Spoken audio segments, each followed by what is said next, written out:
In the last lecture 2, we were talking about signed magnitude binary arithmetic operations. We looked at addition and subtraction. We also looked at the underlying overflow conditions and the possibility of an overflow. You can monitor that by looking at the range of the numbers and the result. And you can also comment about overflow by looking at the carry bit into the sign position. So all of that was discussed in the previous lecture. We went through all these examples on the slide that is shown here. Today we'll be moving on to another signed number representation.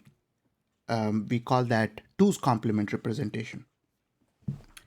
And 2's complement binary arithmetic relies on the fact that for addition of numbers over here a and b, I can simply add them. And I'm going to treat the sign and the numbers the same. I'm not going to manipulate the sign differently as I had to do in sign magnitude form. I'm going to treat both of them the same. I'm going to add or subtract everything, the whole number. As far as subtraction is concerned, I'm going to represent subtraction as pseudo addition. So still addition, but the addition of a, the first number remains as is, and the negative 2's complement form of b. Now, if a is also negative, then you would have to do negative 2's complement form of a plus negative 2's complement of b. So essentially, you're taking b, you're converting it into a negative 2's complement form, and then doing pseudo addition. That way, you are going to effectively subtract b from a. So this particular way of doing binary arithmetic is very efficient because now you do not need a comparator, you do not need a subtractor. All you need is two things. One is the adder unit and the other is the ability to perform 2's complement negative operation. That's it. Now, before we actually get to the last step of actually doing binary arithmetic for 2's complement numbers, we will need to first look at how do you convert numbers to their 2's complement form. So for example, if you were given b, how do you convert it to its negative 2's complement form? So for that, we look at 2's complement representation. Over here, we are looking at the 4-bit example. Again, the moment we start talking about signed numbers, we need to explicitly mention the number of bits that we have reserved for the number. There will be one bit, the most significant bit, that is highlighted in green or red, that is reserved for the sign of the number, and then all the other bits will be reserved for the value of the number directly or something that relates to the value of the number. So in signed magnitude form, the remaining 3 bits were directly the magnitude of the number or the value of the number. So if these two numbers were in signed magnitude form, we would probably write plus 3 for the first one. This is in signed magnitude. And the next one would have been negative 5. Right, because this guy is 1, negative 101 is 5. So that's as far as sign magnitude is concerned. Over here, we are not doing sign magnitude. We are in fact doing 2's complement. So the claim over here is that 1101 using 4 bits is actually negative 3. So let's see where this is coming from. This essentially comes from the fact that the definition of 2's complement is 2 raised to small n minus cap n. So a number negative n, let me erase this here. Negative n in 2's complement form is represented as 2 raised to small n minus n, where n in this case, in our example, is 3. So this is, by the way, the definition of 2's complement.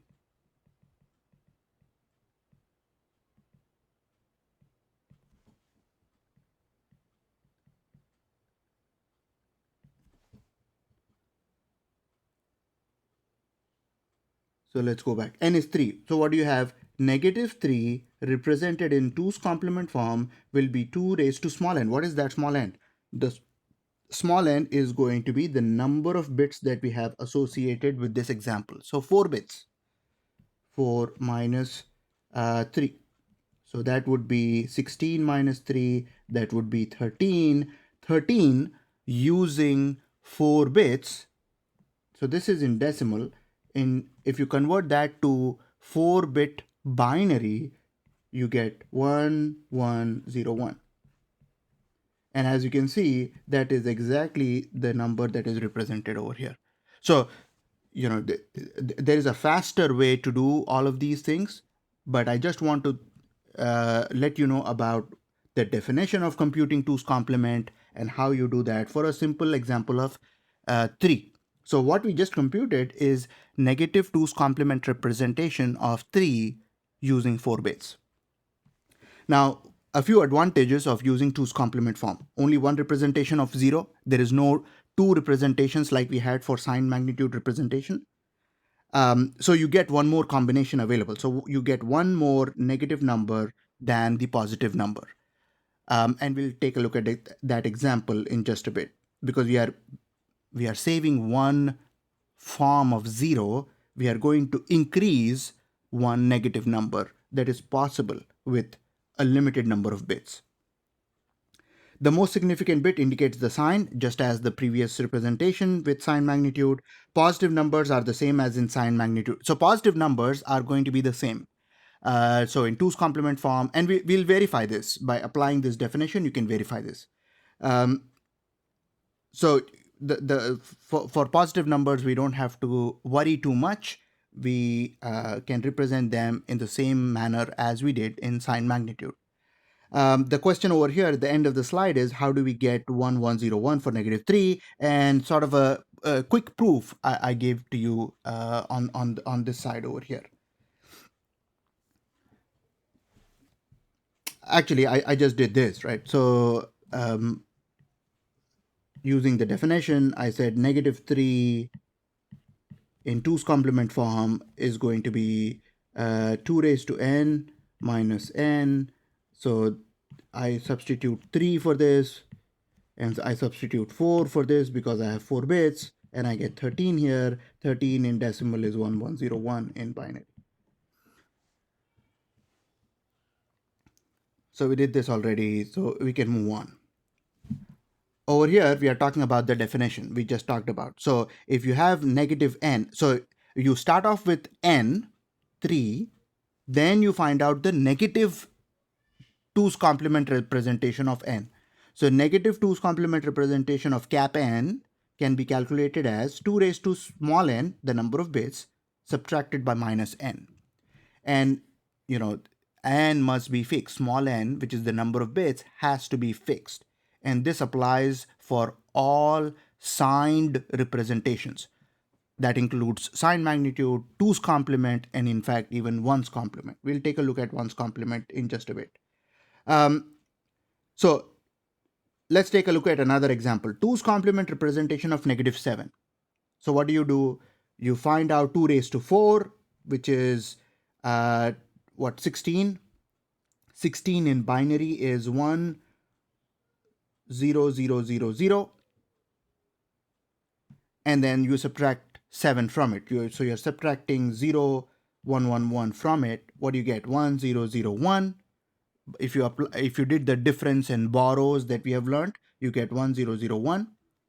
And that is the representation of negative 7. And a quick check. Do you know if you were given this, negative 7, can you go back to this? There is a way to go back as well. One quick thing that you can verify is when you see negative, is the most significant bit 1? In this case, it is. So you right away know that it is negative number. So at least partially, you have verified it right away. Now, I should tell you that the definition is where the source of the 2's complement form is. However, there is a much easier way to find negative 2's complement of any number. So in practice, for conversions, we will be relying on the faster way to do this. And we are representing this as a 4-bit binary number for 2's complement representation.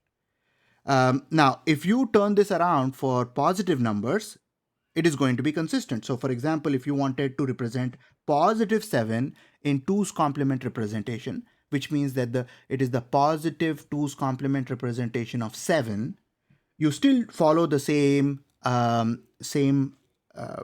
definition, 2 raised to n minus cap n. In this case, you're subtracting negative 7, and we just now found that negative 7 can be represented as 1001. So you take 10000, which is 16 in decimal, and subtract negative 2's complement representation of 7, which is 1001. We just found that out over here. Let me see. You subtract using your difference and borrow technique, and you get 0111.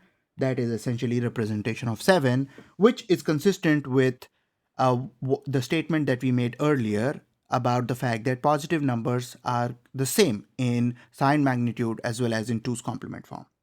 So for positive numbers, you don't have to worry much. All you have to keep track of is the number of bits that you have. And after that, you fix the sign, which is 0 for positive numbers, and then you go on for the rest of the bits. So let's try to work out an example here, just so that we get more familiarity with 2's complement form. Over here, we are asked to represent negative 56, which is represented in decimal form, in 2's complement form using 7 bits. So you have got 7 bits, and the first thing that I like to do is look at the sign. In this case, it is negative. So right away, I know that the first bit, the most significant bit, is going to be 1. After that, you have 6 other places that you need to figure out. 1, 2, 3, 4, 5, 6. You need to figure those out. So how can you do this? Well, I'm going to show you how to do this with the shortcut form. There's a question on the chat box, which is there an easy way to read the value of negative? There is not a very straightforward way. I will do some examples to show you the easiest way, in my opinion.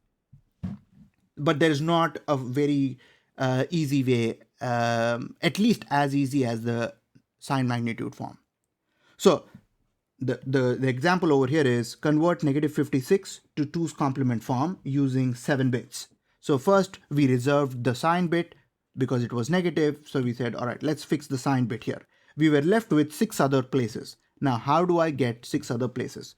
You start with 56 plus 56. Start with 56 base 10.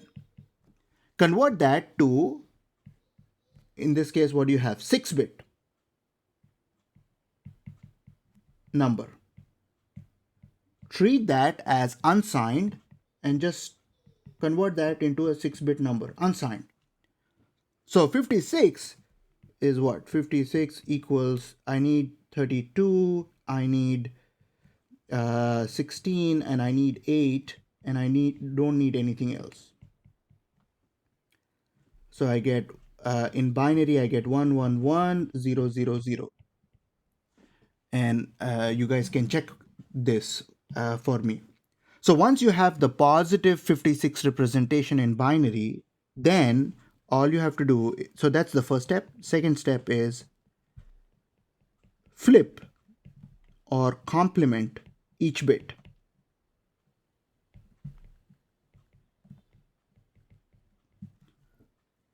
So what do you have?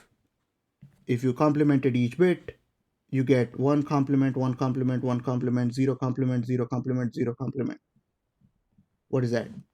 It is simply 0, 0, 0, 1, 1, 1. Followed by, you add 1 to the result. So the last step over here is going to be add 1.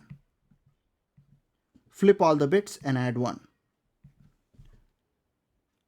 Now when you add 1 to the rightmost position.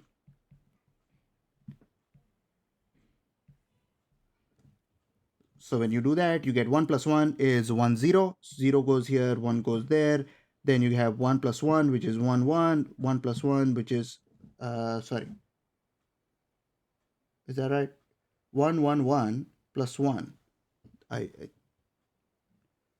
That is 7 plus 1 should be 8, right?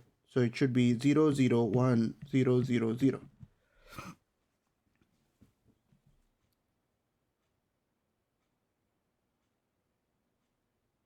Yes, so 1 plus 1, 0, 1, 1 plus 1, 0, 1, 1 plus 1, 0, 1, and then 1 there, 0 there, 0 there. Right. So that will give you, so all that string here, that is what is going to go over here.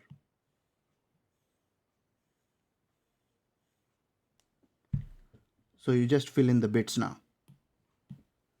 So 0, 0, 1, 0, 0, 0. So that is going to be negative 2's complement representation of 56. In other words, how do you represent negative 56 in 2's complement form? So I'm going to talk about examples to do the conversion the other way. Just hold on. So I hope you are clear with this. Start with a positive number, converted that into binary, complement each bit, and add 1 to it. And as you can see, all of these steps have to be direct consequence of the definition of 2's complement, which was 2 raised to n minus cap n.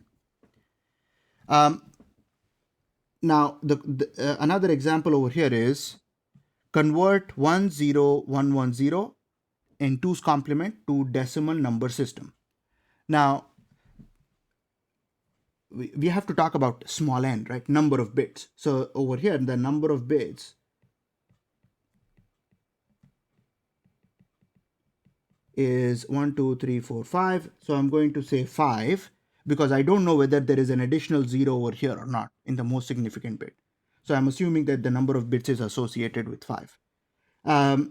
So if I have 5 bits and I zoom into this, the first question I ask is it a positive number or is it a negative number? If I limit this to 5 bits, the most significant bit is going to be the one that I highlight in yellow. It is 1 right now. So right away, I know that this is going to be a negative number.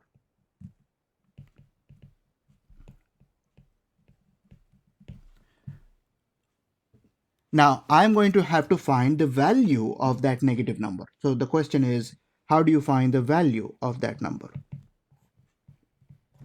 Well, to find the value of the number, you have to do the same thing again. So you start with the 4 bits here. So you have 0, 1, 1, 0. In fact, you can put the 5th bit 0 as well. So you're starting with unsigned 5 bits. This is in binary form. You want to be able to convert that. You want to convert this into decimal. Flip all the bits and add 1. So when you flip all the bits and add 1, what do you get?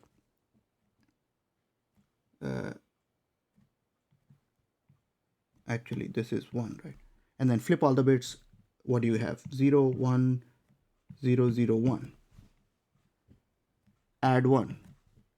What do you have? 0, 1, 0, 1, 0. This is in binary. So the value of that is going to be what? 10 in decimal. So the answer to this question is, now you combine both of them. One was the fact that it was a negative number and the value of the number is negative 10.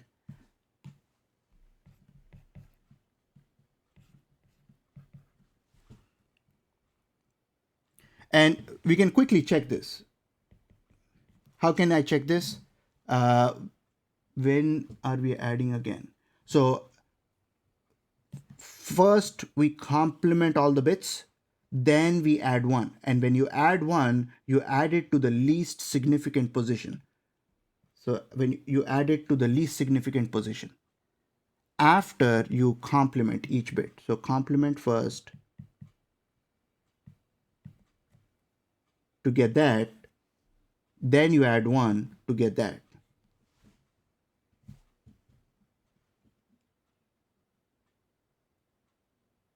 No, in this case, because the representation itself is flip all the bits and add 1 is related to 2 raised to small n minus n. So no matter whether you are going from decimal to binary or binary to decimal, you have to do the same operation will get you back.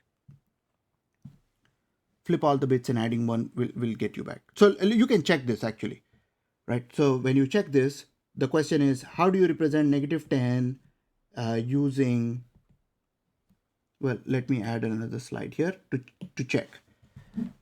Negative 10 is in decimal. We need to find its 2's complement form using 5 bits. So let's see, how do you do it? First, you reserve the sign, which is 1, because of the fact that it is a negative number. Then you have got 4 spots that you need to fill in. To fill in the 4 spots, I need to do first represent plus 10.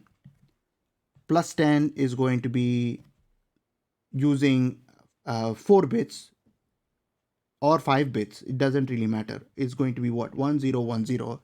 If you want to add a 0 there, that's fine. It doesn't really matter. But it is going to be 1 0 1 0. This is in 10. This is in 2. Once you have that, flip all the bits and add 1. So when you have, so flip all the bits, it becomes 0 1 0 1. Add 1 to it. It is going to become, this is 5, so that becomes 6. So all of those things will go in that spot there. So let me fill that out, 0 1 1 0. And since I claimed that this is a check, I have to match this with the previous question. And as you can see, it matches exactly.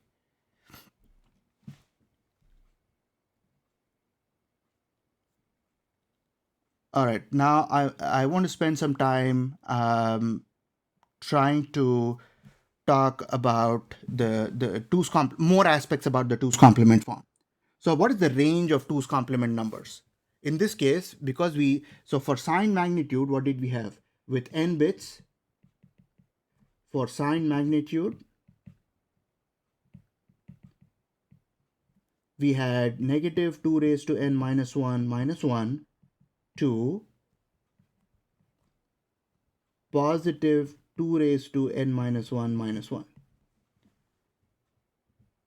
So that was the range for sign magnitude. Let me put that in a box here so that we have that as a reference. Now I'm over here, we are addressing the range of 2's complement. Because we saved one representation of 0, we are going to get one more negative number. So our range with n bits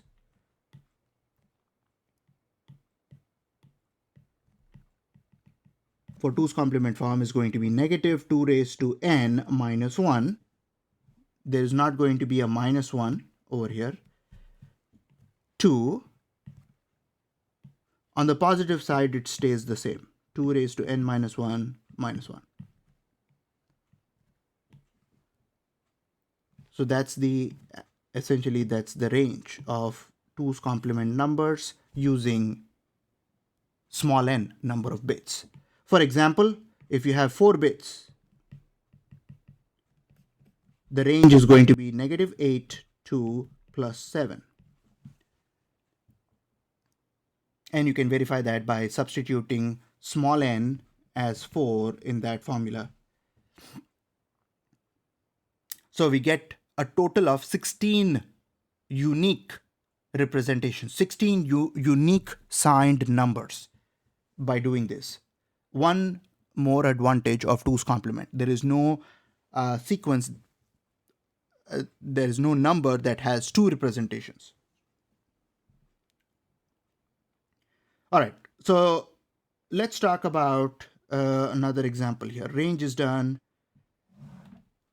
So this slide essentially relates the definition of 2's complement to the shortcut, which is flip all the bits and add 1. So it essentially relies on the fact that there is an identity like this.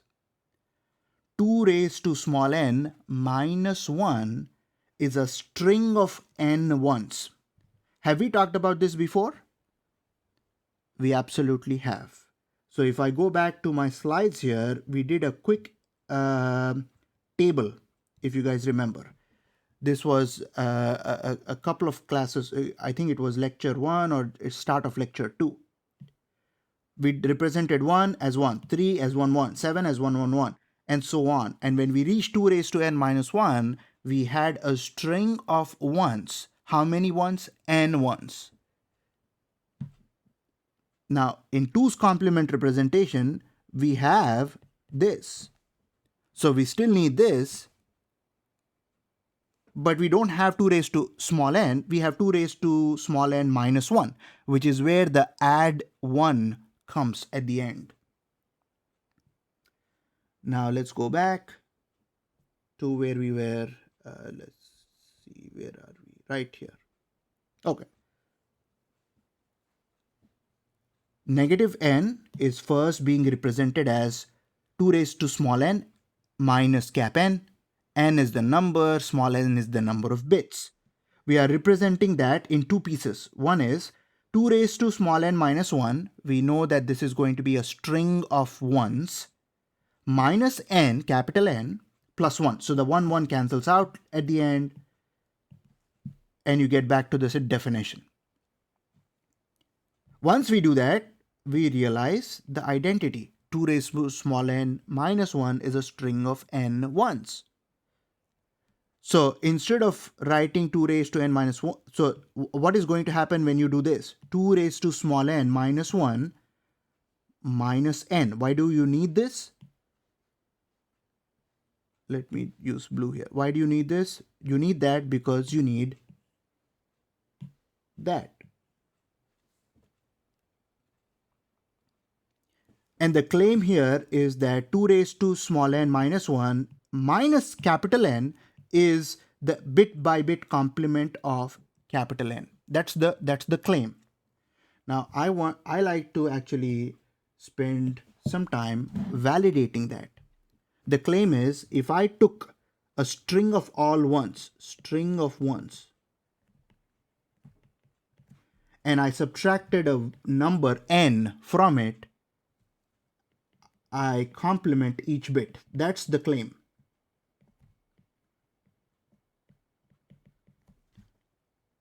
Let's try to prove it.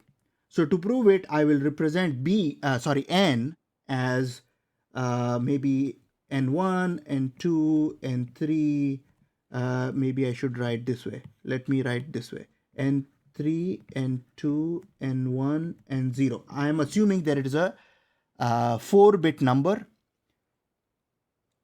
N0, N1, N2, N3 are bits, 4 bits that make up capital N.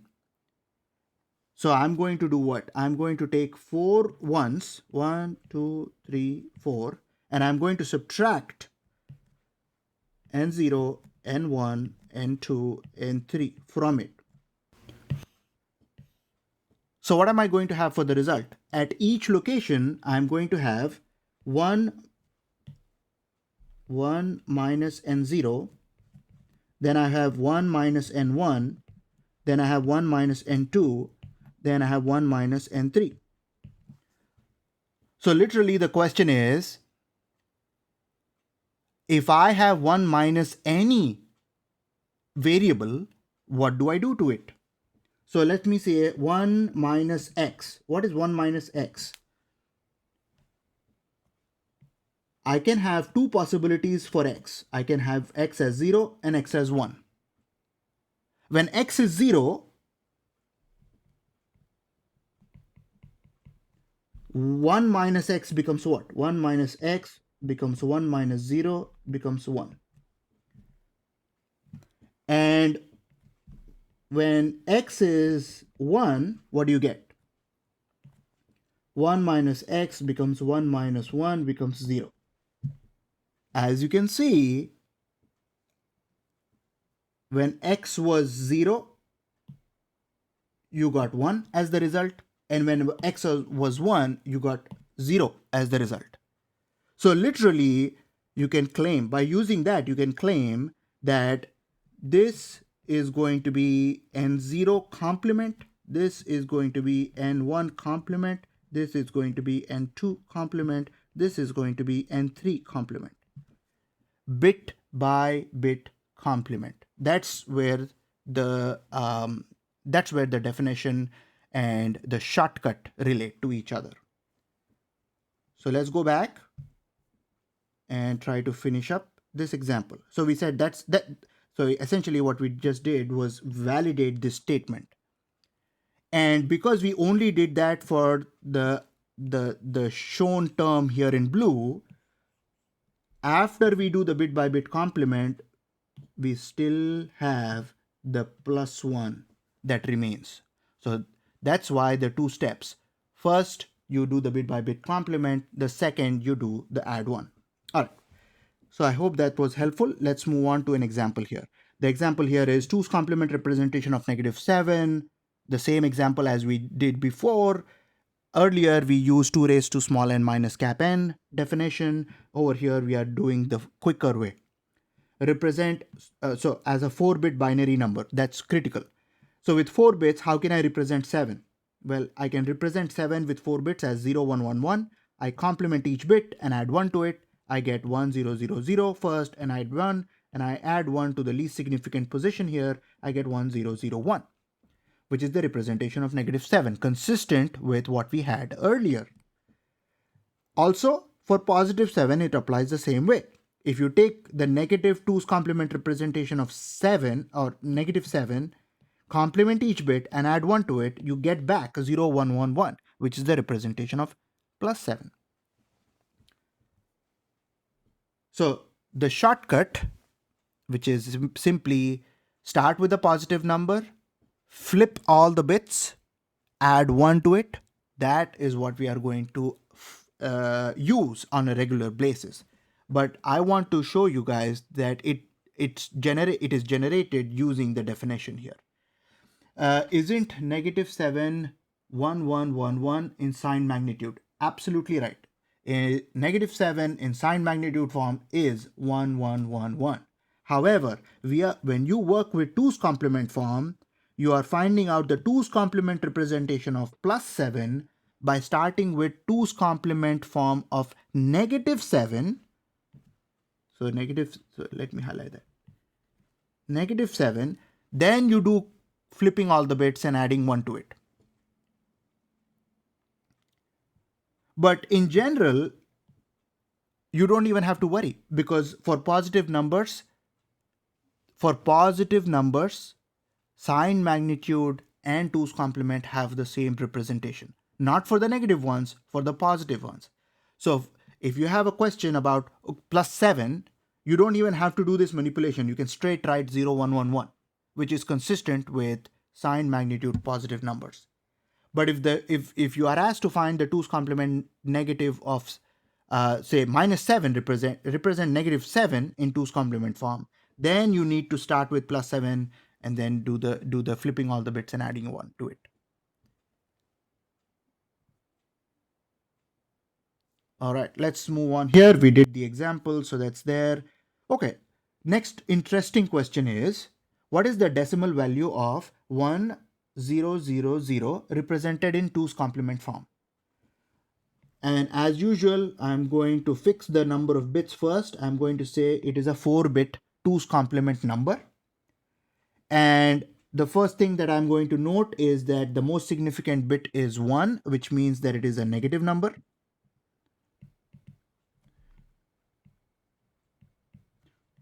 I'm going to box that so I remember. Next, I need to find the value of this negative number. The value of this number can be obtained by taking the rest of the bits, flipping them and adding 1 to it. So let's see, I have 0, 0, 0. Since I have already incorporated the sign, I can start with 4 zeros. It doesn't really matter. I have to flip all these bits and add 1 to it. I get 1, 1, 1, 1 and add 1 to it. I get 1, 0, 0, 0. Is that right? Oh, I need to do this. I need to do 0, 0, 0, flip all the bits, 7 plus 1, 8. Yes.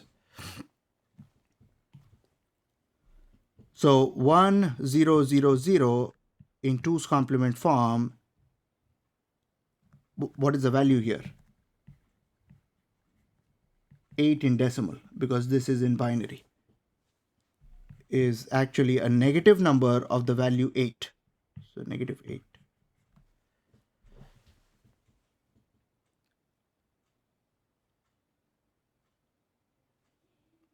Questions about this example?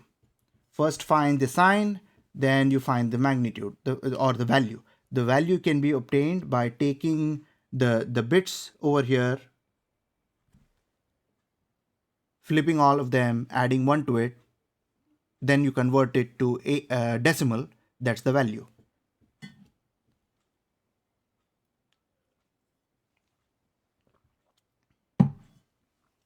So the question is, isn't the sign magnitude just the sign value and doesn't affect the decimal? Yes, that was the sign magnitude one. But right now we are talking about 2's complement. So in 2's complement form, you cannot mix sign and value. You have to treat them separately. Sign is similar. You just look at the most significant bit and that's how you get it. But for the value, you have to take the bits that you had, complement each one of them, add 1 to it, essentially treat it as unsigned, find the value, and then you combine the value and the sign to get negative 8. So even though negative 8, actually in sign magnitude form, you can't even represent negative 8 in 4 bits. But you can do that in 2's complement number, because we got that additional negative number because we saved one form of 0.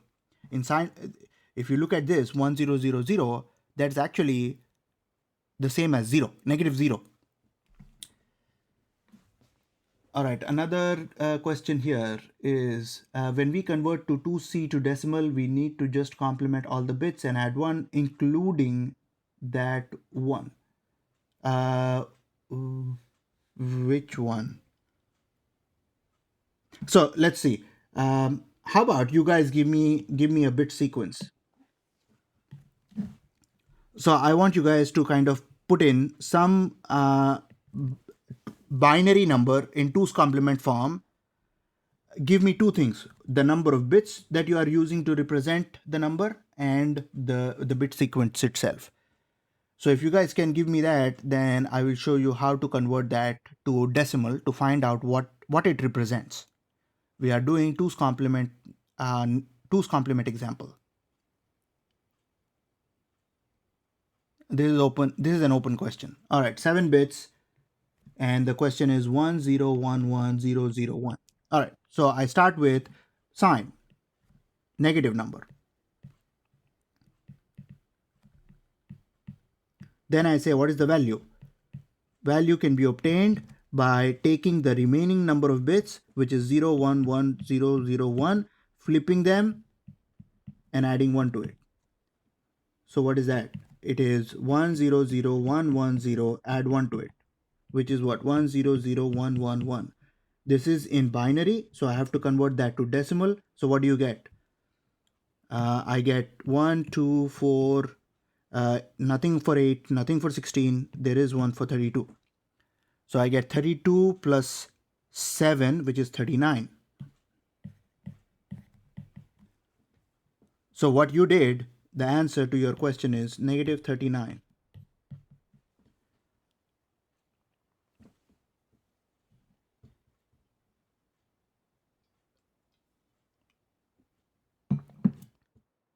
All right. I hope with these you guys are okay. There is another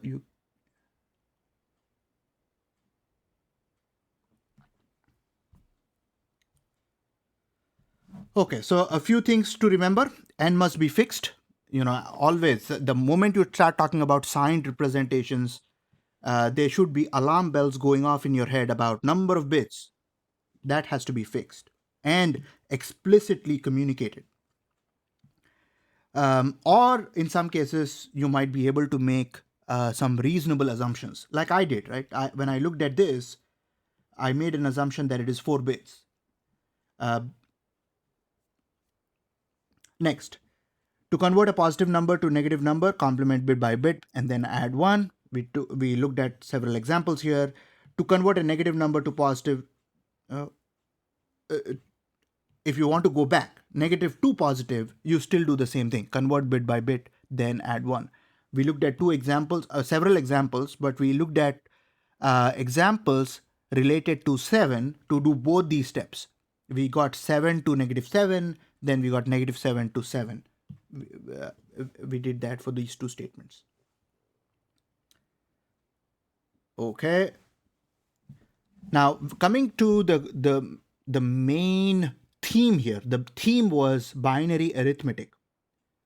So when you were doing addition or subtraction, how can you intuitively look at 2's complement arithmetic?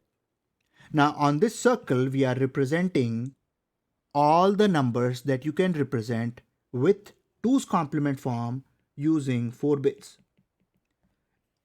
And as you can see, the numbers range from -8 all the way to +7. And their corresponding 2's complement forms are also written, and so on.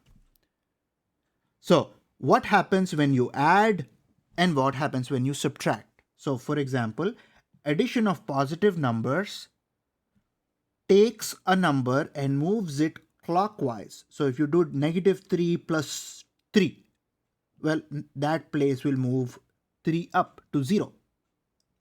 And when you subtract positive numbers, you go counterclockwise on this circle. Now notice that some part of this circle or majority of this circle is a solid line, but there is also a dashed line between -8 and +7. That place actually consists of a lot of numbers, and it is indicating out of range, which is directly related to overflow. Now, one thing that I want to note here is some textbooks call overflow using two different names. They call it underflow and overflow. So underflow is when you are going below -8. Overflow is when you are going above +7. And some other textbooks call overflow in a generic term whenever you go below -8 or above +7. That is using 4 bits. So I just want to be aware of the fact that there can be different terminologies depending on the book that you are reading. Underflow means going lower than the lowest possible. Overflow means you're going over than the biggest possible. A quick example here. -6 is a valid number here. -7 is also a valid number here. So if you did -6, -7, you get -13, which is an underflow that is happening. However, if you did -6 plus 7, you would get 1 and there is no overflow.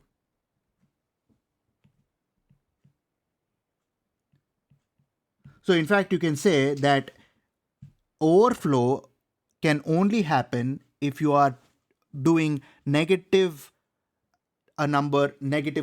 So if the forces are acting in the same direction, if the numbers are of the same sign and you were doing addition, like -5, for example, or +5, +5, only then you would have an overflow condition. There is a possibility. There is still a possibility that there is no overflow. So for example, if you did -3, -2, you end up with -5. The numbers are of the same sign, but there is no overflow there. But if you get if you go higher numbers on the negative side or higher numbers on the positive side, and you're combining them, meaning they are moving in the same direction, then there is an overflow that is possible. Okay, so that's one way to look at 2's complement arithmetic. We will be taking a deeper dive into all of this and looking at specifically what that overflow condition means in a bit more detail over here. So these are 2's complement calculations, 4 of them, 4 different examples, and we are going to look at where overflow happens and where it doesn't happen. And this can be commented on by looking at the carries or even the sign bits. So for example, let's look at this. You have 5 plus 3. When you have 5 plus 3, the expected answer is 8. But look at what happened. You got -8. How do you know it's -8? Because when you took 5 was represented using 4 bits as 0, 1, 0, 1. 3 was represented using 4 bits as 0, 0, 1, 1. This is both in 2's complement form. They are both positive numbers, so they directly look like signed magnitude numbers, but I want you to be aware that these are 2's complement calculations. So 5 has been converted into 2's complement form, 3 has been converted to 2's complement form, both of them. And then you add. When you add, you do the sum and you do the carry, and you get, in this case, you don't separate the sum and the carry, the sign. So let's do this. 1 plus 1, 0 and carry 1. 1 plus 0 plus 1, sum is 0, carry is 1. 1 plus 1 plus 0, sum is 0, carry is 1. 1, and you're also manipulating the signs in the same way. 1 plus 0 plus 0, 1, carry is 0. Now notice the carry into the sign position and the carry out of the sign position are different. That indicates overflow condition. So if you look at those two carries that are highlighted in blue and also in the red box, those are different. These are the carries into the sign position and out of the sign position. The sign position is this.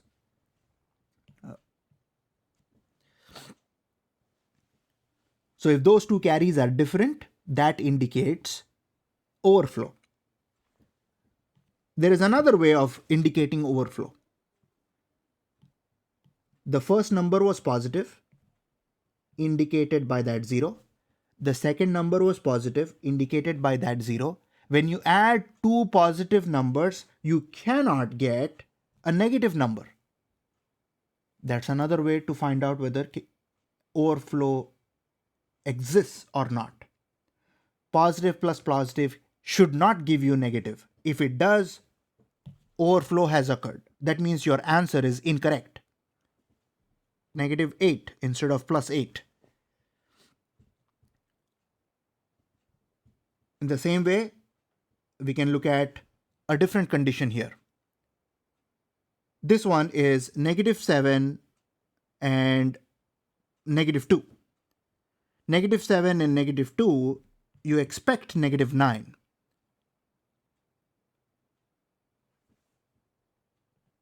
But you got 7. You got an incorrect result. Why? A few things. The carries into the sign position and out of the sign position are different. Another way of looking at it, negative number plus a negative number gave you a positive number. Cannot happen. Should not happen, rather. How are these bit sequences obtained? You took -7, represented it in 2's complement form.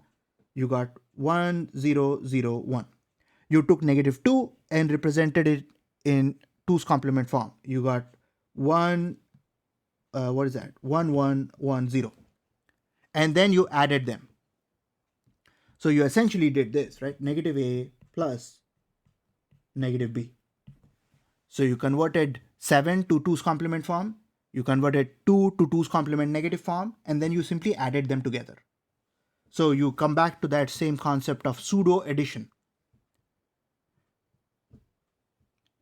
How about here? And also note that when the expected answer is out of range, expected answer is out of range, and let me highlight this in a different color.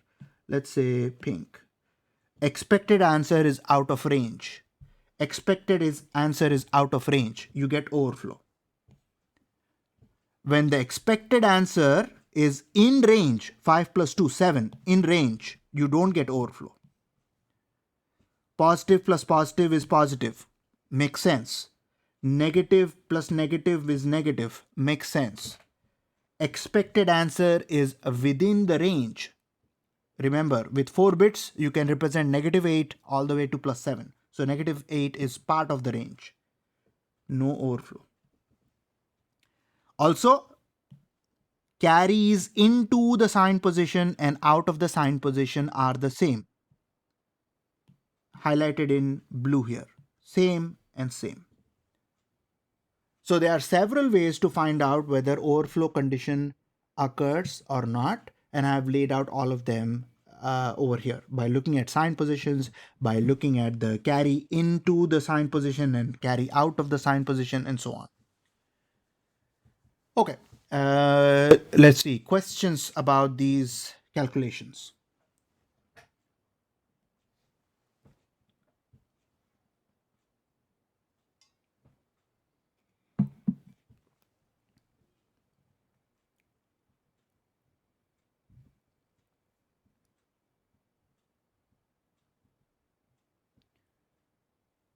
All right, let's push forward. So the whole reason why we went for 2's complement negative, 2's complement binary arithmetic was to simplify our adder and subtractor units that we needed for sign magnitude binary arithmetic. In sign magnitude arithmetic, we needed a comparator unit as well. We don't need all of that. There's no need for a comparator unit anymore. Good news.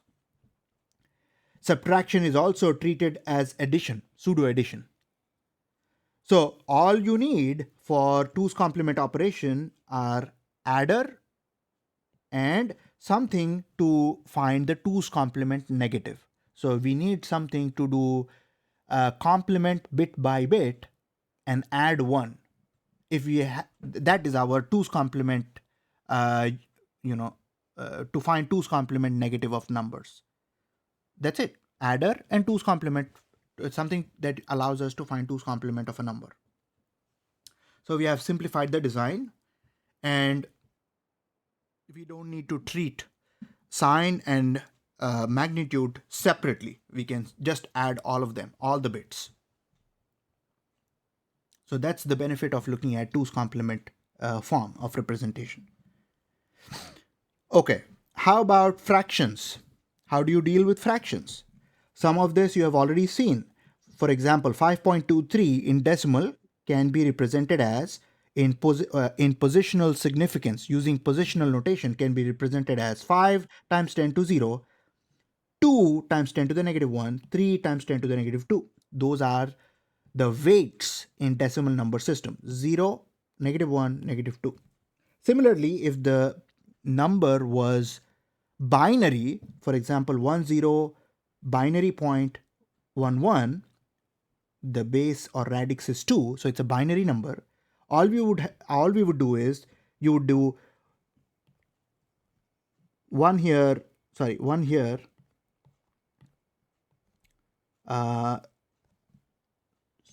0 here, 1 here, negative 1 here, negative 2 there. So those are the weights, and you would simply multiply those weights with 2 raised to raise that to the power of 2. This should be negative 2. And then you would add them up. When you add them up, you get 2.75, for example. This is an example of unsigned fractions.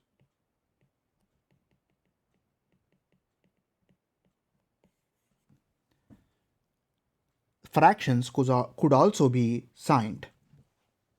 And I will do a couple of examples about that as well. 2's complement works with fractions. So even if you had to do like 2's complement addition of fractions, you would do exactly the same way. You would just simply line up the binary point, and then you would go about doing the addition or pseudo addition in the case of subtraction. So here is an example, and I want you guys to be like, completely zoned in for this example, because this is going over a lot of things that we have talked about. The question is, how do you represent negative 2.75, which is represented in decimal number base 10, and we are trying to represent that in signed binary fixed point 2's complement form. So it's a signed number because it's negative. It's the binary point is fixed here, and we are trying to represent that in 2's complement form. And we are given that 3 bits should be used for the sign of the number and the integer part of the number. And we need to use 3 bits for the fraction part of the number, or the bits that are after the binary point, to the right of the binary point. So let's start with 2. How do you start with 2? Represent 2 in, so I need negative 2. So for that I need 2. Let me actually do 2.75 at the same time. This is base 10. Question is, what is it in binary? That's the first step. Now, I know that 2 is 10 in binary. I have 3 bits for the sign and integer part. So to the left of the binary point, I'm going to have 3 bits, and to the right of the binary points, I'm going to have another 3 bits. So for the 3 bits that are to the left of the binary point, I'm going to have the sign and the number 2. In this case, I've started with positive 2.75. So I got, for 2, I got 0, 1, 0. After the binary point, to the right of the binary point, I need to represent 0.75. 0.75 is simply 0.5 plus 0.25. That means I need something that is 2 raised to negative 1, and I also need something that is raised to 2 raised to negative 2. I also need 3 bits. So that would be weight of negative 1, weight of negative 2. The 2 raised to negative 3 is 0. So I hope that you guys are okay with converting 2.75 unsigned to binary, using 3 bits for sign magnitude, sign and integer part, and 3 bits for fraction part. Why do we need 3 bits? We don't. We actually just need 2. But remember, whenever we talked about signed numbers, we need to fix the number of bits. In this example, we are fixing the total number of bits to be 6. 3 of them are reserved for sign and integer. 3 of them are reserved for fraction. We may or may not need all of them, but in this case, we are reserving those many. All right, next. Once I have the positive representation of the fractional number, I need to go for the 2's complement form. How do I do the 2's complement form? Flip all the bits and add 1, right? That's the goal. That's the shortcut. Flip all bits and add 1. That's the 2's complement conversion. So let's do that. 0, 1, 0, binary point 1, 1, 0 needs to be flipped bit by bit, and you need to add 1. When you do that, what do you get? 1, 0, 1, binary point 0, 0, 1. add 1. And the confusing thing here is, where do I add this 1? Do I add this one here, or do I add this one here?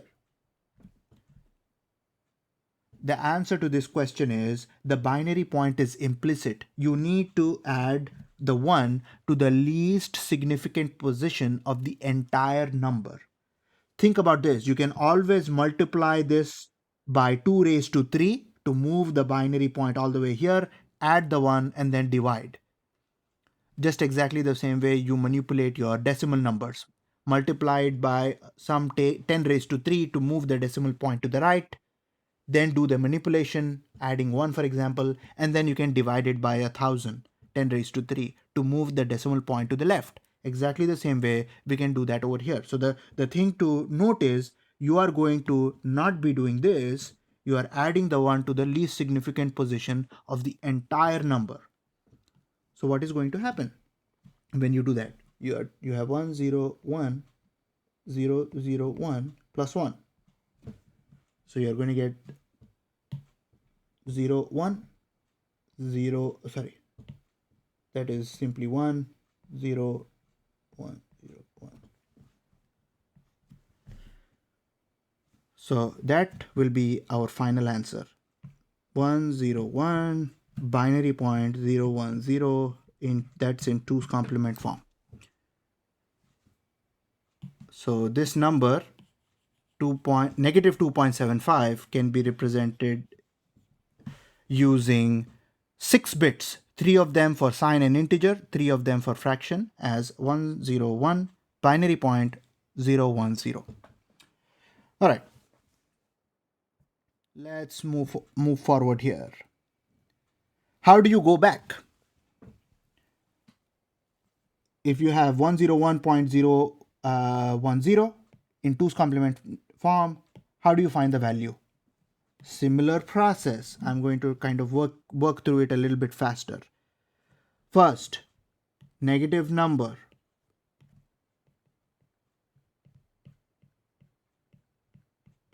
Then, what is the value of the number? I would start with 0 1 0 1 0. I would flip all the bits and add 1 to it. What do I have? 1 0 1 0 1 plus 1, which is what? 1 0 1 1 0 in binary, which is what? 2.75 in decimal. So if you combine the two statements, negative number and the value is 2.75, you get negative 2.75 in decimal. So this is essentially a quick check of the previous solution on this slide.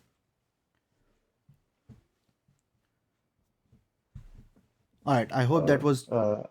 Hey, Professor, I have a question. Yes. Yeah, Could you go go back ahead. to the previous slide? Right here? Yeah, so when you're going from 2.75 decimal, Yes. you're leaving out the sign bit, right? Because Yes. it just comes back in later when Yes. you okay. Because I was just getting confused why you were doing the complement of 2.75, but I can see why now. All right. So, you can even just... your confusion is about this guy, right? Right here? Yeah, Yeah. yeah, So about the sign bit. you start with unsigned. So because I said 3 bits, this needs to be 3 bits, right? Oh, okay. And then because I'm starting with a positive number, how do I represent 2 using 3 bits? Well, 2 using 2 bits is 1 0.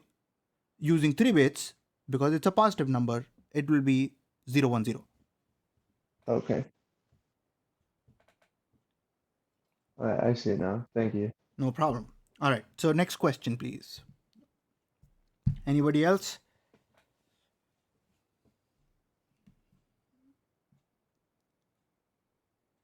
All right, let's move on here. This slide shows you how to convert decimal fractions to binary. The trick is you keep multiplying by 2. This is, for example, 0.34 in decimal. How do you convert that to binary? We have already done that, like, in lecture 1. But this slide exactly does it for a few more steps to show you that it may not be exactly the same as the decimal number.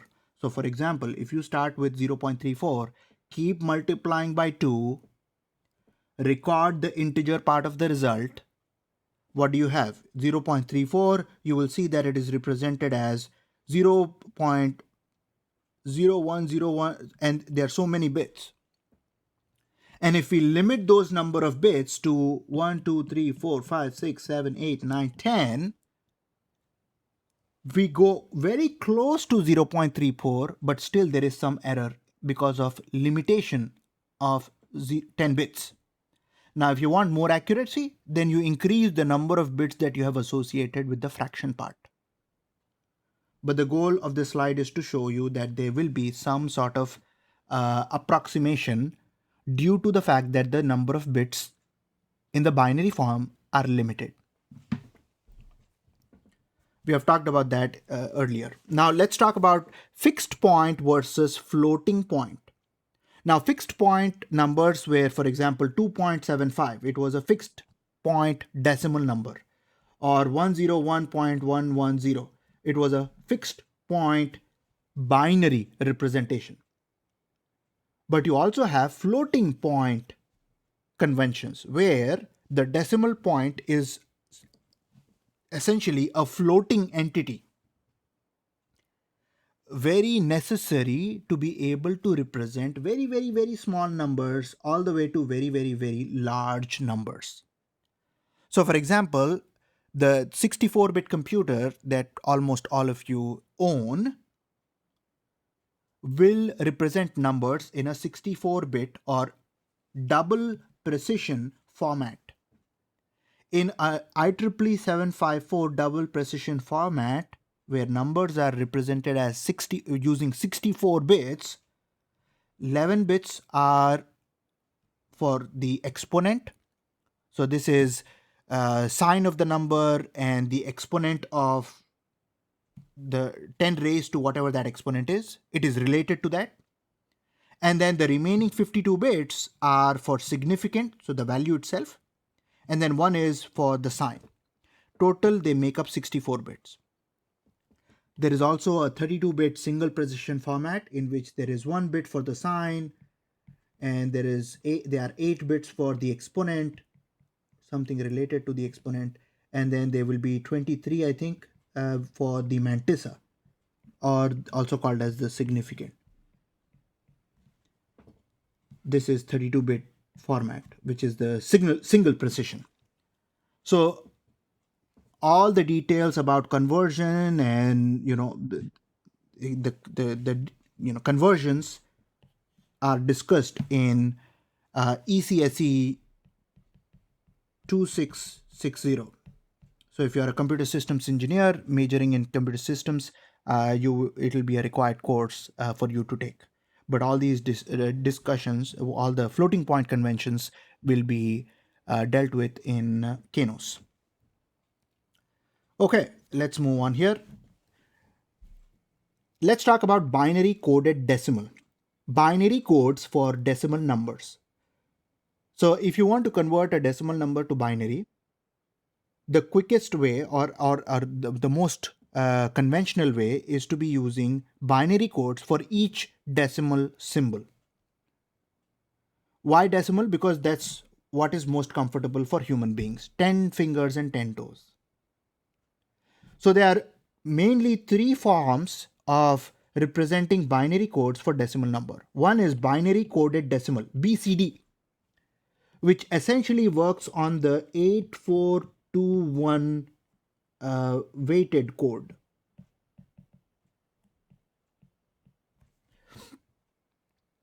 Then there is a weighted decimal code like 2421, and I will be doing examples of this. This slide is just showing you what the 3 options are. One is binary coded decimal, BCD. Next is 2421 code, and then the last one is 1 out of 10 decimal code.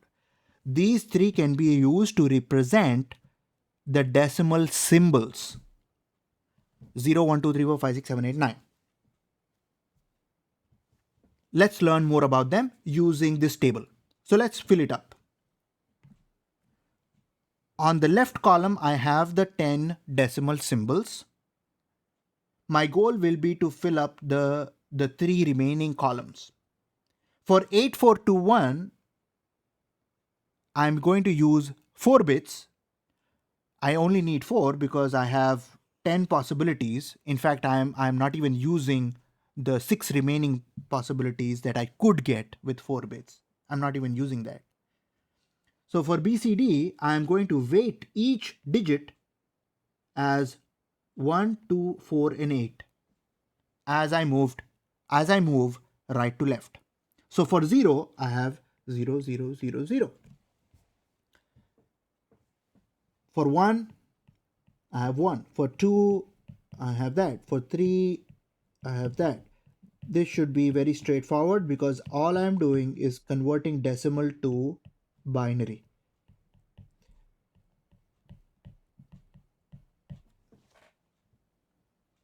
And for any one of them, you can apply this 8421 weight and add them up. So for example, 5, 0 times 8 plus 1 times 4 plus 0 times 2 plus 1 times 1. Add them up, you get 4 plus 1, which is 5. I think you guys will be very comfortable with the BCD code. The next one is 2421 code. And as you can see, all we are changing is the weight of the most significant bit is changed from 8 to 2. This particular code is also called as a self-complementing code.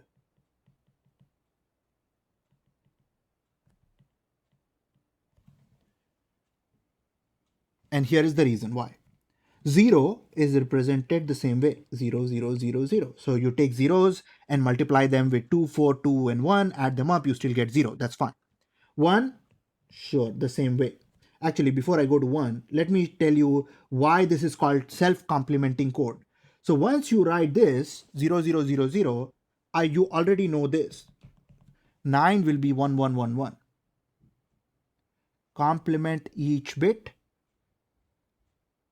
you get what? 1, 1, 1, 1, and that represents the last entry in the table, which is 9.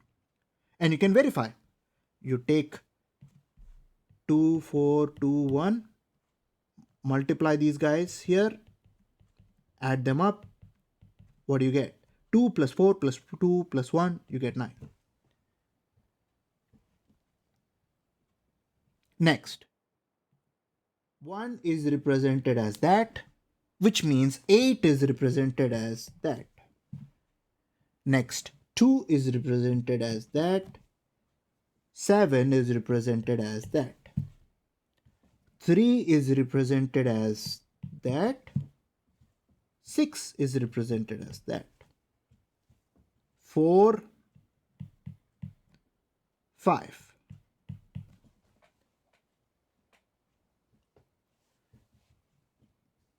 Now, I hope that was helpful. Next, we move on to 1 out of 10 code.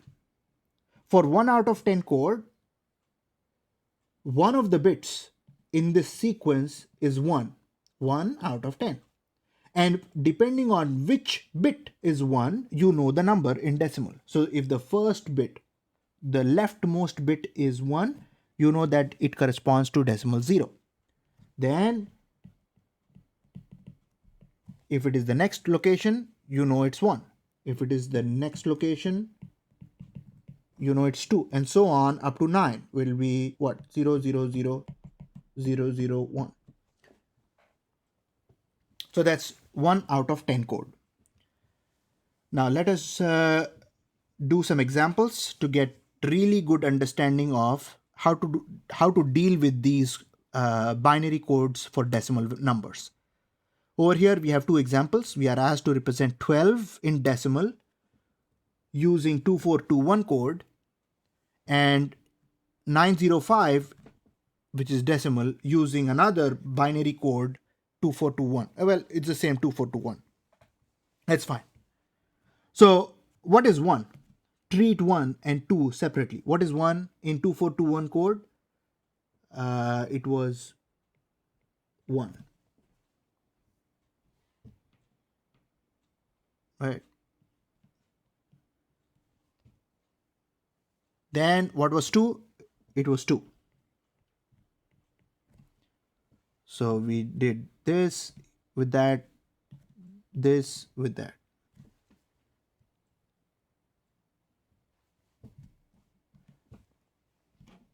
Yes, the question is, with 2421, there are multiple possibilities. Yes, there are multiple possibilities for the same number. However, you see, because of this self-complementing nature, yes, exactly. One can be represented as 1011 and also as 0101. However, you choose to represent it as 1011 because of the fact that we need to preserve its self-complementing nature. So you start building numbers from the least significant weight. So add 1, 2, 4, and then 2. So that's why you get 0, 1, 2, 3, 4. And then all the others will be represented using their self-complementing code. Note that there are no more 2421 codes. This is it, because those are the 10 symbols. So even though it is possible, if you just look at the weight 2421, you're right. 5 can be represented as 0101 as well. However, that will not be a self-complementing code anymore. 2421 code, one of the advantages of using 2421 code is the fact that it is self-complementing.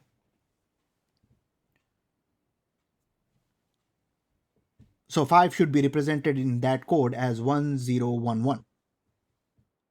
All right, let's talk about 905. So what do you have for 905? 9 is 1111. 0 is 0000. 5 is, like Alan just pointed out, 1011. So 1 for that, 2 for that, and that for that.